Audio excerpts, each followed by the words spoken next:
बोले ब्राह्मण क्यों वंदनीय है? क्योंकि संसार किसके अधीन है? जोर से बोलो। संसार को कौन चलाता है? हम चलाते हैं कि भगवान चलाते हैं? कौन चलाता है? नहीं पता। संसार को भगवान ही ना चलाते हैं, हम तो महाराज उनके बनाए पुतले हैं मात्र, जो वो कराते हैं वही हम करते हैं।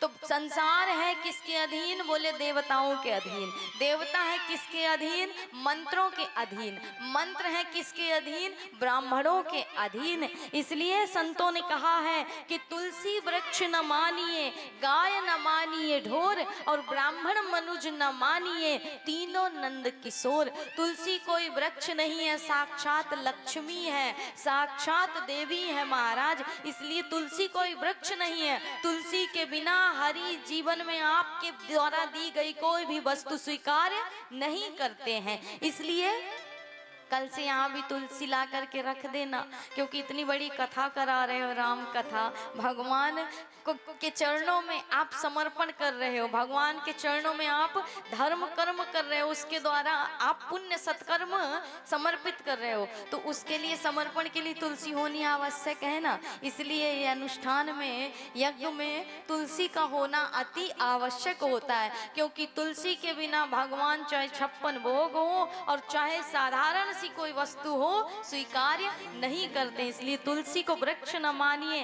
गाय को कोई पशु नहीं मानना चाहिए। गाय क्या है? बोले गाय विश्व की माता है महाराज, इस भारतवर्ष की नहीं, हमारी तुम्हारी नहीं, बोले पूरे विश्व की जननी है गाय महाराज। एक माँ एक संतान को जन्म देती है, लेकिन एक गाय पूरे जगत की जननी कहलाती है। इसलिए विश्व की माता है गाय। और कहा ब्राह्मण कोई साधारण मनुष्य नहीं है, जिसके अधीन मंत्र हैं। यदि ब्राह्मण वैदिक मंत्र से ये यज्ञ नहीं कराएंगे ना, तो देवी देवता प्रसन्न नहीं होंगे, और देवी देवता प्रसन्न नहीं होंगे ना, तो तुम्हारे यहाँ न वर्षा होगी, न अन्न होगा, न धन होगा, अकाल पड़ जाएगा हर प्रकार से। इसलिए देवी देवताओं तक जो हविष्य होता है, जो धर्म कर्म द्वारा, सत्कर्म द्वारा किया होता, आपके द्वारा दी गई वस्तु होती है, उसे पहुंचाने वाले कौन है? ब्राह्मण है। तो ब्राह्मणों के अधीन मंत्र हैं। यदि वैदिक ब्राह्मण अपने मंत्रों से भगवान तक वो वस्तु ना पहुंचाए, तो आप चाहे जितने सत्कर्म कर लो, बिन यज्ञ के,